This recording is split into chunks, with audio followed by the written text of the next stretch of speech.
남편이 나르시스트입니다. 저와 같은 경험을 다른 착한 분들이 겪지 않기를 바라는 마음에 나르시시스트에 대한 정보를 공유하고자 채널을 개설했습니다. 저는 지난 5년 동안 남편이 나르시시스트라는 사실을 모른 채 살아왔습니다. 조금이라도 빨리 나르시시스트라는 인간의 정체를 알았다면 지옥 같은 결혼 생활을 5년이나 견디지 않고 더 빨리 헤어나올 수 있지 않았나 후회가 되네요. 혹시 여러분들 주변에 이런 사람이 있다면 빨리 헤어나오시길 바랍니다. 그러면 지금부터 제 얘기를 들려드릴게요. 연애 초창기부터 얘기지만 남편이 너무 자기 얘기만 한다던가 다른 사람 얘기를 듣지 않는다거나 제가 이상하게 억울한 부분이 생긴다거나 답답한 기분이 들었습니다. 성격 차이려니 코드가 안 맞으려니 아마도 30년 넘게 살아온 환경이 다르니까 서로 조금씩 양보하고 맞춰가면 되겠거니 라고 생각했습니다. 근데 그게 아니었더라고요. 지금 생각하면 그는 중증 나르시시스트였습니다. 처음부터 그 사람은 저를 타깃으로 선정하고 접근해왔으며 러브바밍과 가스라이팅, 후버링을 구사하며 점점 저를 늪으로 인도했습니다. 첫인상은요, 참 매력적이었습니다. 굶주린 사자가 가장 카리스마 있고 매력적으로 보인다는 말이 있는데요. 딱 그 사람이 그랬습니다. 자신감이 있어 보이고 성실해 보이고 크리에이티브해 보이고 긍정적인 마인드를 가진 상식적인 사람으로 보였는데 이건 나르시시스트의 특기인 거짓말 중 하나로 그 사람은 자신의 거짓된 이미지를 연출해왔던 거죠. 그 거짓된 이미지 연출은 정말 프로 같았습니다. 20대부터 그림을 그리는 사람으로서 방송에 출연하거나 당시에는 겉으로 보기에 정말 그럴듯해 보였는데요. 사실 TV에서 말한 건 대부분 거짓말이었습니다. 아무튼 그는 러브바밍으로 저를 홀린 이후에 조금씩 가스라이팅을 하기 시작했습니다. 가스라이팅은 지금 현대사회에서는 너무나도 유명한 단어라 자세한 설명은 다른 영상에서 다시 다루도록 하겠습니다. 또 자세한 사례도 앞으로 제작할 영상들에서 세세히 다뤄보기로 할 예정이니 조금만 기다려주세요. 연애한 지 3개월쯤 되는 어느 날 그 남자는 같이 강아지를 키우자고 했습니다. 그의 목적은 책임감이 강한 저를 올가미로 올가매기 위해서였다는 사실을 나중에 알았습니다. 저는 회사 출근을 해야 했기 때문에 집을 비울 수밖에 없었는데 자신이 강아지를 봐주겠다며 제가 혼자 자취하는 방에 아예 들어 살게 됩니다. 지금 돌이켜보면 당시 친구가 했던 둘이서 강아지 키우면 절대 못 헤어진다 라는 말이 생각이 나네요. 전셋집의 계약이 만료될 시점, 집을 옮겨야 할 타이밍이 왔습니다.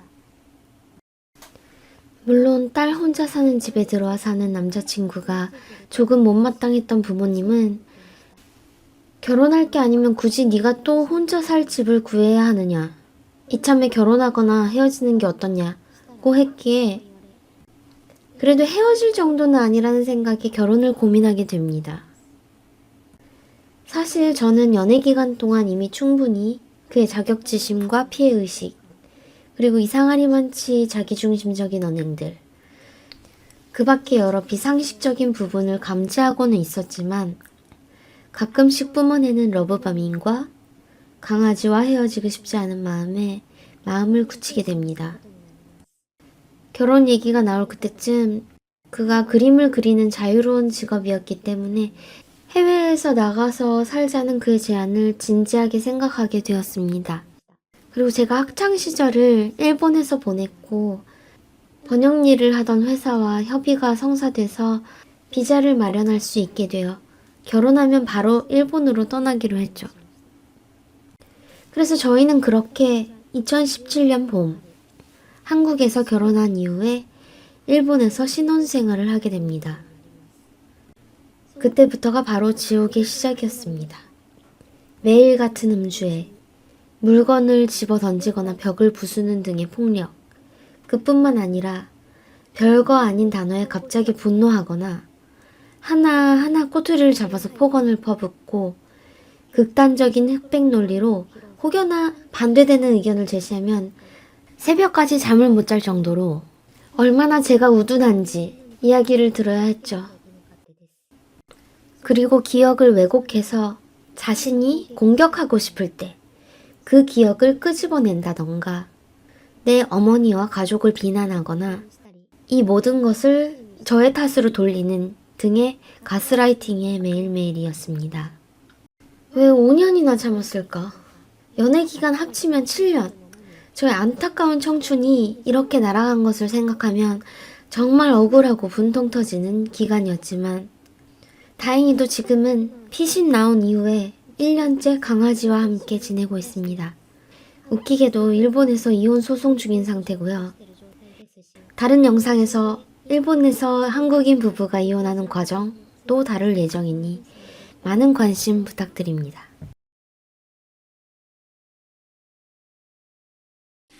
자기 어깨를 양손으로 감싸 안으면서 자기와 섹스를 하고 싶다는 이 남자. 나르시시스트입니다. 안녕하세요. 보통사람입니다. 오늘부터 본격적으로 남편은 나르시시스트를 시작하겠습니다. 앞으로 편의상 남편을 나르라고 부르겠습니다. 연애를 시작하고 2주쯤 되던 어느 날 제가 출근해도 제 자취방에서 낮잠을 자면서 제가 퇴근하기를 기다리던 나르. 거의 이틀에 한 번꼴로 자고 가던 나르가 저는 사실 조금 불편했습니다. 아니 얘 뭐지? 왜 집에 안 가? 라고 생각했지만 집에 안 들어가면 어머니가 뭐라 안 하셔? 라고 조금 돌려 말했습니다. 같이 작업실 쓰는 제이라는 친구 집에서 잔다고 말해놨어. 그래도 집에 가. 어머니 걱정하셔. 너랑 하루로 떨어지고 싶지 않아. 아무리 사귀는 사이라고 해도 내가 없는 빈집에 있는 거 되게 찜찜한데? 내가 너무 민감하게 생각하는 건가? 라고 한편으론 한시도 떨어지고 싶지 않다는 그의 애교가 귀엽긴 했습니다. 근데 이게 바로 러브바밍이라는 걸 당시에는 전혀 몰랐었네요. 러브바밍이라는 단어는 글자 그대로 사랑폭탄이라는 말인데요. 사랑한다는 말을 퍼붓는 행위를 뜻합니다. 나르시시스트들이 연애 초반에 엄청 들이대면서 입에 발린 말을 하거나 어느새 타깃으로 정한 사람의 삶의 일부가 되어서 경계심을 풀도록 하는 목적으로 러브바밍을 한다고 하네요. 그러면 타깃은 자연스럽게 나르시시스트를 신뢰하고 의지하게 되는데요. 간혹 보통의 연애에서도 초반에는 간쓸게 내줄 것처럼 하더니 변했어 라는 느낌을 받는 게 흔히 일어나는 일이긴 하지만 나르시시스트는 기본적으로 다른 사람에게 관심이 없다는 점에서 결정적 차이가 있습니다. 그러니 이 사랑한다, 좋아한다, 너밖에 없다는 말 자체가 거짓말이라는 겁니다. 아니 왜 굳이? 설마 라고 생각하시는 분들 많을 거예요. 내가 너무 세상을 냉정하고 차갑게 보는 거 아니냐는 분들도 계실 수 있습니다. 맞아요. 근데 겪어보신 분만 아는 나르시시스트의 러브바밍 기간.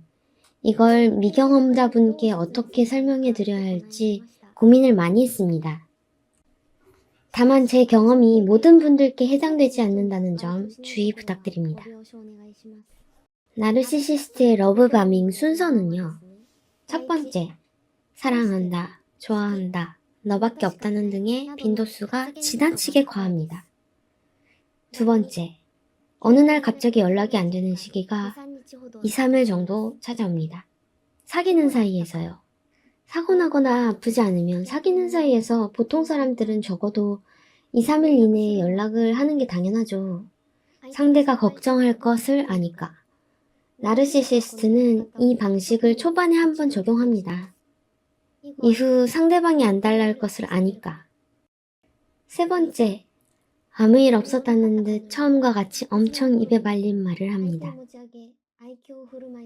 저는 첫 한 달 정도 러브바밍을 겪었습니다. 그리고 또한 그 사이에 일어난 일을 돌이켜보면 왜 일말에 의심을 하지 않았을까 싶네요. 어느 날은 나르가 혼자 거울을 보면서 이런 말을 했습니다. 나 사실 나르시시스트야. 그리고선 자기 어깨를 스스로 감싸며 난 나랑 섹스하고 싶어. 전 그저 농담으로 받아들이고 아 뭐야 징그럽게 라며 대수롭지 않게 흘려버렸죠. 그렇게 대놓고 나는 나르시시스트라며 주의하라는 힌트를 줬는데도 전 그저 나르시시스트 이꼬르 자기 자신을 사랑하는 사람이라고만 생각했습니다. 결혼 이후에 또 한 번 비슷한 일이 있었어요. 내가 여자라면 나를 만나고 싶다 라던가 내 거시기를 나한테 넣고 싶다 라던가 토할 것 같았습니다. 문제는요. 그런데도 전 그냥 나르시시스트는 그저 자기애가 강한 사람이라고만 생각해왔다는 점이에요. 결혼 5년차에 제가 결혼 생활이 너무 힘들다. 이번엔 선풍기를 던졌다. 친구에게 상담했던 찰나 친구가 네 남편 나르시시스트 아닐까 싶어 라며 가르쳐준 유튜브 채널이 저를 살렸습니다. 나르시시스트가 왜 위험한지, 나르시시스트가 가족일 때, 나르시시스트의 말로 등 컨텐츠를 하염없이 봤어요. 너무나도 똑같아서 한동안 심장이 벌렁벌렁했습니다. 내가 노력하면 바뀌겠지. 잘 설득하면 쟤도 잘할 거야. 그게 통하지 않는다는, 미래는 없다는 사실을 깨닫고는 더 이상 울고 싶지 않고, 더 이상 참고 살기 싫어. 더 이상 희생은 못하겠어. 저는 저를 살리기 위해 이혼을 결심했습니다. 스스로 나 나르시스트야 라고 말해줬는데도 몰랐던 제가 너무 등신 같았습니다. 자기애가 너무 강한 사람, 즉 나르시시스트가 왜 위험한지 많은 저서들과 강연, 유튜브 채널들이 있습니다. 저는 그분들에게 도움을 받았기에 제 나름의 방식대로 또 다른 분들에게 도움을 드리고자 영상을 제작하기로 결심했습니다. 또한 앞으로 소개해드릴 구체적인 사례들은 제 남편의 에피소드일 뿐이니 현재 고통받고 계신 분들은 많은 레퍼런스들을 참고로 하셨으면 좋겠습니다. 마지막으로 현재 별거 중인 남편에게 경고 한마디 하려고 합니다. 너한테 5년 동안 모든 생활비, 가사노동을 바치며 희생해온 나에게 너의 폭력과 폭언, 가스라이팅으로 고통받다가 2021년 1월 25일 경찰의 권유로 피신 나온 나에게 말이다. 1년 넘게 조정을 해도 계속 이혼을 거부하며 게다가 생활비 청구까지 하며 법원 제출 서류에도 온갖 거짓말로 일관하는 너. 남편은 나르시시스트의 마지막 에피소드에서는 모든 것을 공개할 거야. 그 전에 이혼해주면 마지막에 모든 것을 공개하는 부분에 있어서는 고려를 해볼게. 잘 생각하렴.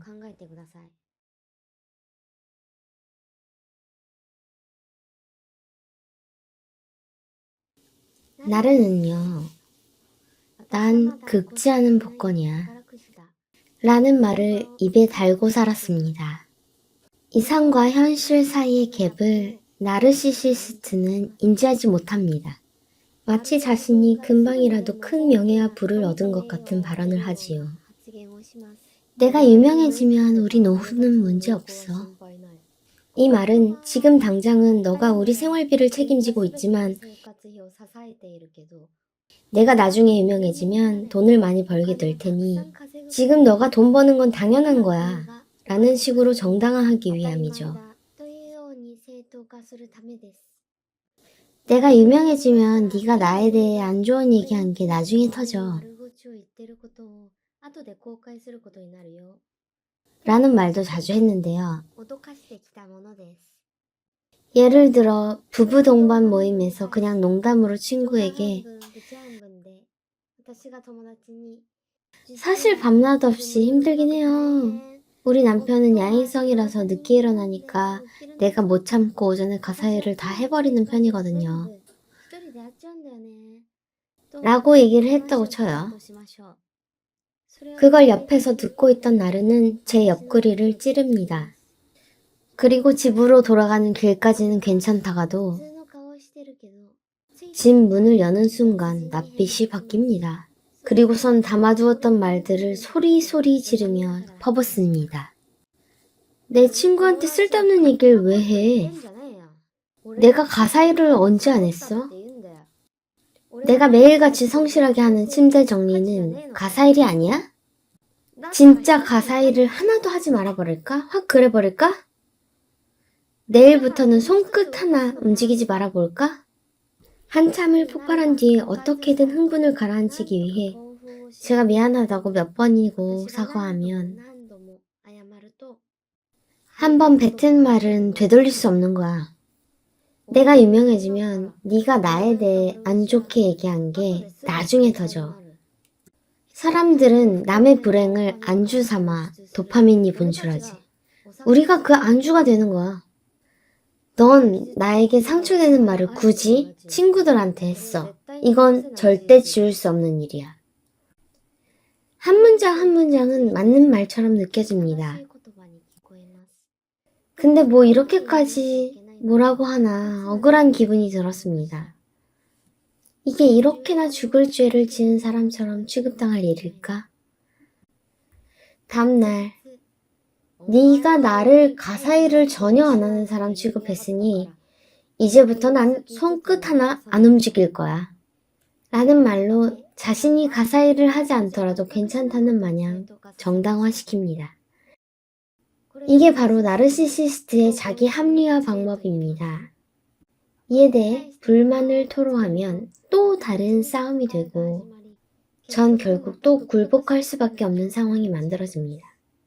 다른 사람에게 나르의 이미지를 타락시킨 저의 발언에 대한 벌을 톡톡히 받는 거죠. 그러나 거기서 끝이 아닙니다. 잘 지내다가도 일주일 뒤에는 또 그때의 분노를 끄집어냅니다. 일주일이나 지난 일이잖아. 내가 사과했고 그간 잘 지내는데 왜 자꾸 끄집어내서 사람을 힘들게 하는 거야? 라고 말하면 너한텐 끝난 일일 수 있지만 나에겐 큰 상처가 됐어. 나중에 내가 유명해지면 그땐 이런 자잘한 디스가 사람들 입에 오르내릴 재료가 될 거 아니야. 라는 등의 이상한 논리를 펼칩니다. 이후 웃으면서 잘 지내다가도 이따금 2주에 한 번꼴로 불쑥 저를 탓하는 이야기를 꺼내더라고요. 이게 쌓이고 쌓이면 나르는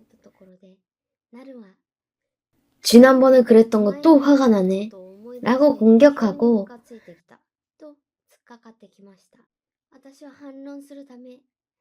저는 아니 논리가 이상하잖아. 매번 왜 끄집어내서 사람을 힘들게 해. 라고 결국 울분이 터져버립니다. 지속적인 공격에 질릴 대로 질려버린 저는 결국 감정 조절에 미숙한 분노 조절 장애를 가진 정신병자 취급을 받게 됩니다. 사실 이 일례는 가스라이팅 사례입니다. 가스라이팅 또는 가스등 효과는 심리적 조작을 통해 타인의 마음에 스스로에 대한 의심을 불러일으키고 현실감과 판단력을 잃게 만듦으로써 그 사람에게 지배력을 행사하는 것을 가리키는 말입니다. 패트릭 해밀턴의 연극을 원작으로 한 1944년 미국의 영화 가스등에서 유래한 말인데요. 정서적 학대의 하나로 나르시시스트들은 하나같이 다 이 가스라이팅을 능수능란하게 사용합니다. 마치 무슨 나르시시스트 양성학교라도 있는 것처럼 하나같이 똑같이 상대의 마음을 불편하게 하는 프로 불편러들이죠. 그걸 반복하면서 상대가 화를 내거나 울거나 등의 감정 표현을 하면 화를 자주 내는 사람, 감정 컨트롤을 못하는 미숙한 사람으로 낙인을 찍습니다. 나르는 제 말에 일일이 꼬투리를 잡아 화를 내고 저를 컨트롤하며 굴복시켜 왔습니다. 수많은 가스라이팅 수법 중에 작은 일례였습니다. 근데 그 가스라이팅의 목적은 단 하나, 상대를 지배하고 컨트롤하기 위함이죠. 저를 컨트롤할 수 있는 나르는 자신이 우월하다는 착각에 빠집니다. 동시에 나르가 가사 일을 하지 않을 때, 돈을 벌지 않을 때 발생할 저를 비롯한 다른 사람들의 비난과 비판에서 도망갈 기회까지 만들어 놓는 것이었습니다. 아무튼 이런 나르는 자신은 노력 하나 없이 이상만 굉장히 높았습니다. 굉장히 정도가 아니라 터무니없이 높았습니다. 하루는 빅뱅에 G드래곤이 TV에 나왔는데 자신을 투영시키더라고요. 그림으로 따지면 어릴 때부터 타의 수종을 불허하는 업적을 쌓아왔다며. 이 대목에서 또 등장합니다. 그놈의 난 긁지 않은 복권이니까 나한테 더 잘해. 근데 현실은요. 쥐뿔 하나 없는 빈털터리에 게으르면서 하루 종일 집에서 유튜브 보면서 맥주 마시며 경제적인 독립에 대한 생각이 전혀 없는 차원을 넘어 남의 돈을 하찮게 여기기까지 합니다. 일본에서는 생활비를 혼인비용이라고 칭하는데요. 둘 사이에는 아이도 없고 자산도 없고 밑빠진 독에 물 붓기 식으로 저축할 여유도 없이 희생해온 저에게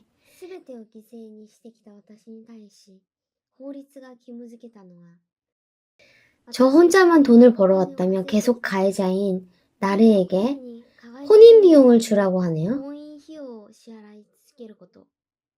2017년 7월부터 2022년 2월까지 거의 5년 동안 모든 경제적인 지원을 해온 저에게 돌아온 건 네가 여지껏 벌어왔으니 별거 후에도 지속적으로 생활비를 지급하라 는 말도 안 되는 법입니다. 차후에 이 억울한 재판 과정에 대해서도 낱낱이 공유하도록 하겠습니다.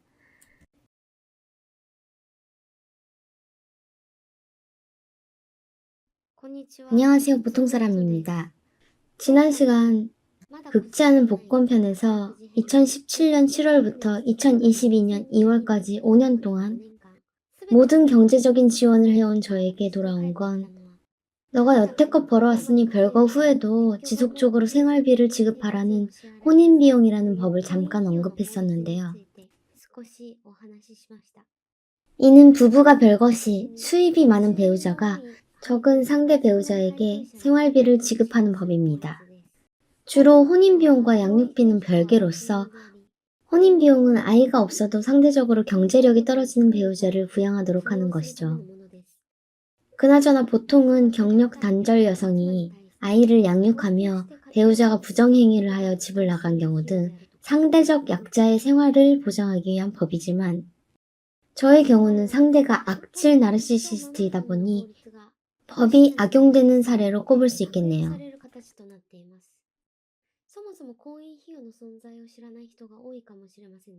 다들 이렇게 얘기하더라고요. 둘 사이에 아이도 없고 네가 피해자인데 왜 네가 생활비를 줘야 해? 나를 사지 멀쩡하잖아. 저도 너무 억울하지만 법이라니 따르는 중입니다. 흥미진진한 재판 이야기는 차차 제작하려고 하니 조금만 더 기다려주세요. 아무튼 저는 여태껏 5년 동안 저 혼자 경제활동을 해왔습니다.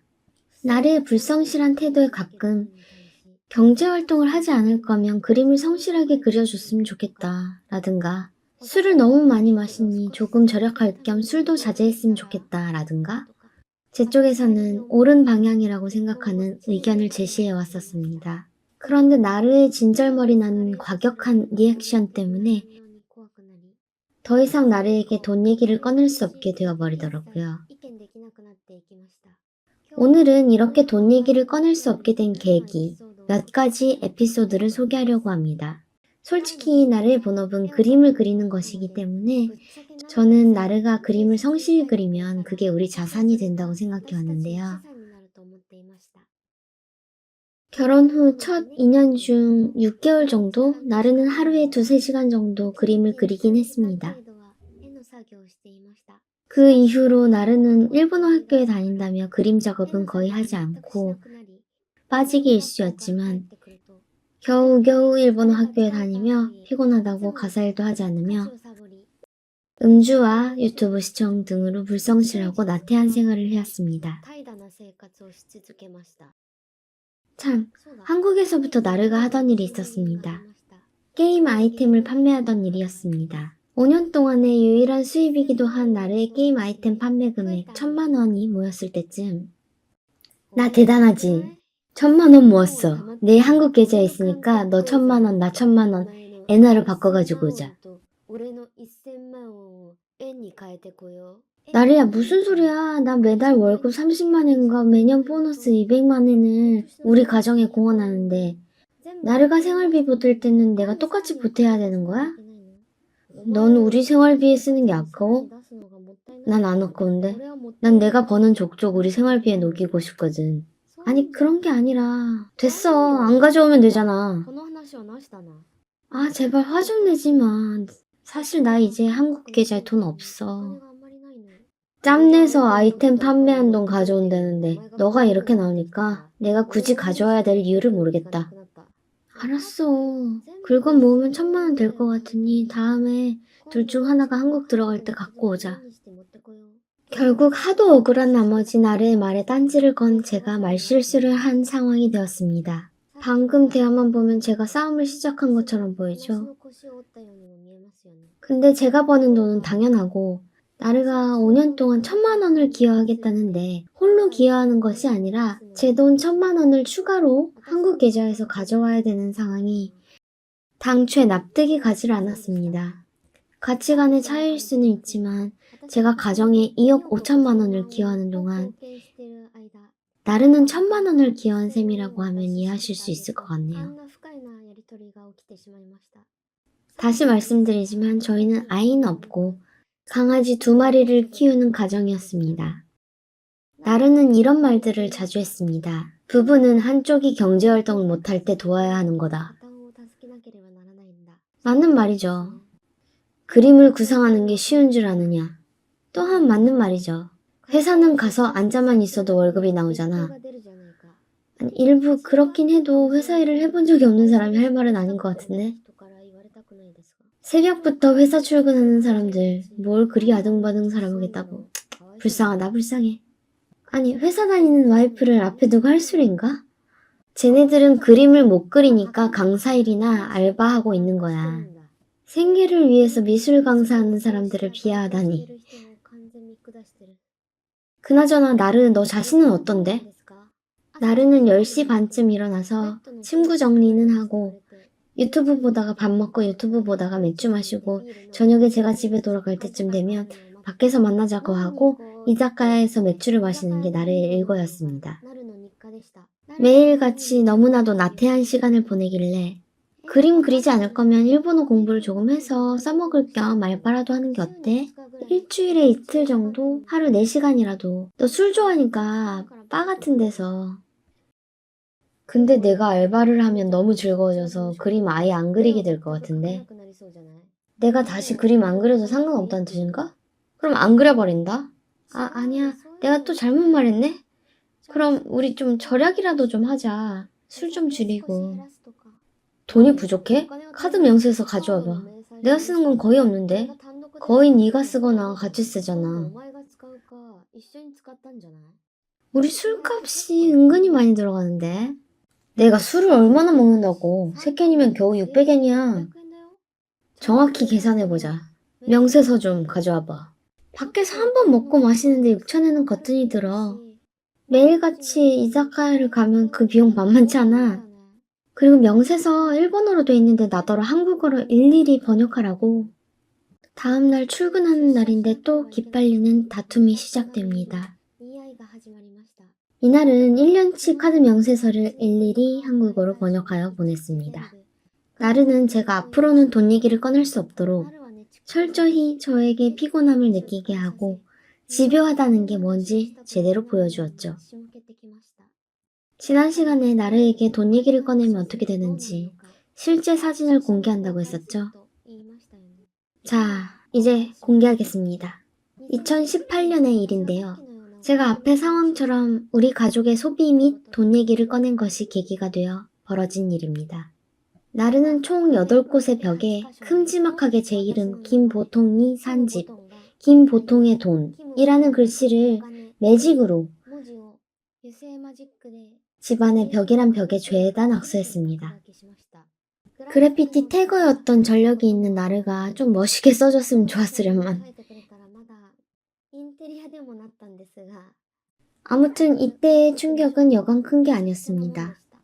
이사한 지 얼마 되지도 않은 월세집, 빌린 집의 깨끗한 벽에 유성 매직이라니요. 여러분들은 아니 이런 일을 당하고도 5년을 같이 살았다는 게 믿기지 않으실 거예요. 훨씬 더한 일들도 많은데 이게 이상하게 쉽사리 벗어날 수 없는 부분이 있었습니다. 회사 일하고 가사 일 하느라 온몸이 녹초가 되어 대항할 힘이 없었기 때문이었죠. 이 또한 지나가리가 늘 머릿속에서 맴돌았습니다. 타깃을 이렇게 만드는 것도 사실 나르시시스트의 전략이었더라면 이라는 생각만 해도 너무나 무서운 사람들이죠. 인간은 모두 자기 틀 안에서 생각하기 마련입니다. 내 기분이 이러니까 상대도 똑같이 이렇게 생각할 거야. 라던가 내가 감사한 일에 대해 상대방도 비슷한 기분이 들 거야. 라던가 한마디로 공감 능력이라고 할 수 있겠네요. 근데 세상에 보통 사람 같지만 나쁜 사람이 있습니다. 그 사람은 어떤 특징이 있고 어떤 행동을 하는지 아까처럼 자신을 투영하지 말고 냉정하게 바라봐야 할 종류의 사람이 있죠. 그 중에서도 나르시시스트가 특히나 까다로운 사람입니다. 자신을 사랑하는 차원을 넘어 가까운 가족이나 연인, 지인에게 피해를 주는 어쩌면 사이코패스 이상으로 교활하고 무서운 사람입니다. 보통 사람처럼 감쪽같이 연기하면서 주변에 너무나 큰 정서적 피해를 주니까요. 제가 이 채널을 운영하게 된 건 나르시시스트는 절대 바뀌지 않으니 시청해주시는 분들께서 앞으로의 삶에서 제대로 보고 판단하고 걸을 수 있게 되길 바라는 마음이 가장 크지만 무엇보다도 지금 이 동영상이 나르 당사자에게 전달되어 하루빨리 마침표를 찍고 싶은 개인적인 목적도 있습니다. 이 채널의 확산이 힘이 될 것 같네요. 여러분들의 홍보가 절실히 필요합니다.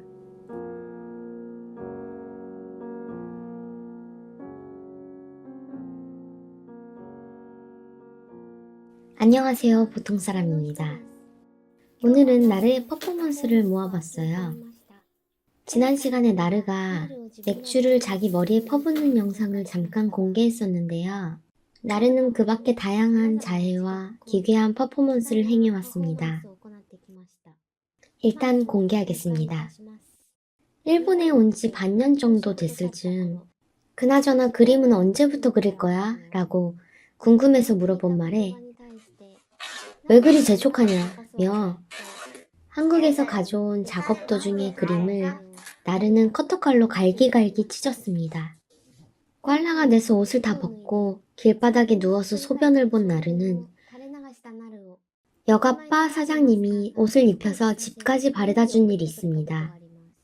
다음날 사장님께 죄송하다고 인사하러 가자고 했더니 나르는 자기 옷을 갈기갈기 찢고 저에게 식칼을 던졌습니다. 지금 생각하면 당장 이별해도 충분할 만한 비정상적인 퍼포먼스들이었는데요. 당시에는 도대체 이러는 이유가 뭔지 제대로 의도를 파악하려고 하기보다는 타지에 와서 방황하는 건가? 얘가 이러다가 자살하면 어쩌나. 내가 어떻게 잘해줘야 도움이 될까?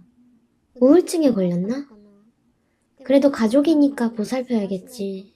라고만 생각했던 것 같아요. 나중에 알았습니다. 상대를 지배하기 위한 자해와 퍼포먼스였다는 것을요. 그로 인해 저는 나르의 구렁텅이에서 벗어나기는커녕 다시 강력하게도 스스로 그 구렁텅이 안으로 들어갈 수밖에 없게 조종당해 왔다는 것을요. 참, 처음 유튜브를 시작하고 남편은 나르시시스트 시작합니다 편에서 생소한 단어들이 있었던 것으로 압니다. 러브 바밍이란 사랑 폭탄을 투하하는 것이라고 에피소드 1에서 이야기했죠. 가스라이팅은 미디어에서 많이 언급하고 있으니 익숙하신 분들이 많을 테고 특히나 후버링이라는 단어가 생소하셨을 것 같습니다. 오늘은 이 후버링에 대해 얘기할게요. 후버링이란 후버 진공청소기에서 따온 말로 다시 빨려 들어간다 라는 뜻입니다. 한국어로 한마디로 정의하자면 다시 낚기, 즉 낚시질을 하는 것입니다.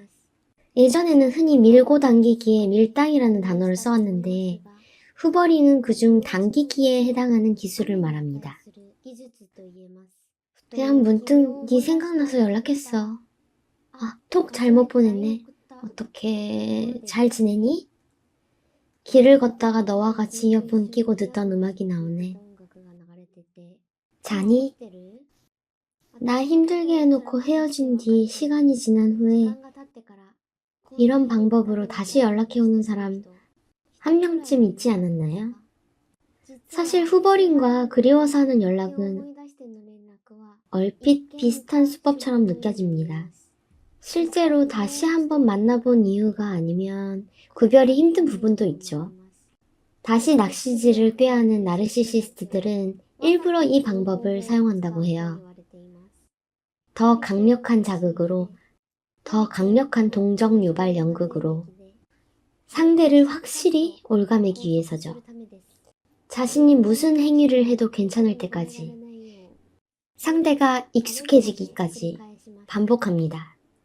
제 남편 나르는 특히나 폭력적으로 상대에게 퍼포먼스를 행한 이후에 후버링을 구사하는 인간이었습니다. 아까 보여드린 영상 이외에 베란다에서 뛰어내린다고 콱 죽어버린다고 했다가 머리를 바닥에 박으며 자신을 버리지 말라고 애원했던 일, 미친 듯이 화를 내고 짐 싸서 나갔다가 쭈뼛쭈뼛 다시 돌아온 일, 연애할 때의 일이지만 내가 자신을 화나게 했다며 테이블을 내리쳐놓고 손가락이 부러졌는데 이걸로 오히려 제가 모든 뒷바라지를 하게끔 제 집에 눌러 사는 계기로 삼았던 일 등 진심으로 사랑하는 보통 사람 사이에서는 이런 행동들을 하지 않죠. 사랑하는 사람이 심리적으로 타격이 심할 것을 걱정하니까요. 후버링과 진짜 사랑은 다릅니다.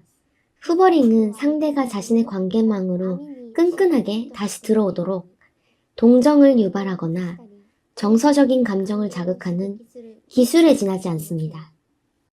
다음 시간에는 나르시시스트는 유전일까? 라는 주제로 다시 찾아오겠습니다. 요 근래 혼인 비용 조정 때문에 2달에 한 번 정도 가정법원에 다녀왔는데요. 어느 날은 로비에 나르의 어머니 강 씨가 저를 노려보면서 큰 소리로 하하하 하하하 하면서 웃더라고요. 결론부터 얘기하면 일부 환경적인 요인이 있습니다. 나르시시스트의 부모 밑에서 자란 아이는 나르시시스트로 자랄 확률이 높죠. 실제 에피소드를 다음 시간에 몇 가지 소개하려고 합니다. 주변의 나르시시스트 때문에 힘든 나날을 보내고 계신 분들, 벗어나면 매일매일이 별일 없이 평온해집니다. 단, 그렇다고 주변인을 섣불리 평가하시면 안 된다는 점, 다시 한번 강조하고 싶네요. 普通の人々の中に普通とは異なる悪い人々が普通の人々のように暮らしています。登録といいね、通知設定よろしくお願いします。